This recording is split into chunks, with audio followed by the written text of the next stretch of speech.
একটা রাজনৈতিক নেতা বর্তমান সময়ে তার মোবাইলটা হ্যান্ডেল করে তার নাতির হাত দিয়া, মানে ফেসবুক চালায়।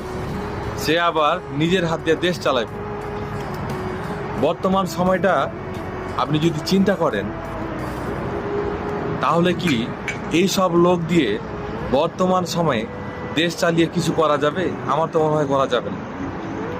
কারণ এখন বেশিরভাগ দেশেই আকাশ প্রতিরক্ষা দেখেন, তাদের নিউক্লিয়ার পাওয়ার দেখেন, তাদের মিলিটারি পাওয়ার দেখেন, তাদের টেকনোলজি দেখেন কতটা ডেভেলপ করেছে। আর আমাদের দেশের দিকে তাকান, মিয়ানমার যদি একটা রকেট নিক্ষেপ করে, সেই রকেটকে ডিফেন্স করার মতো শক্তি আমাদের দেশের নাই। এটাই বাস্তব। আমাদের পাশের দেশ ভারত, যাদেরকে আমরা সব সময় ঠাট্টা মজা করি এবং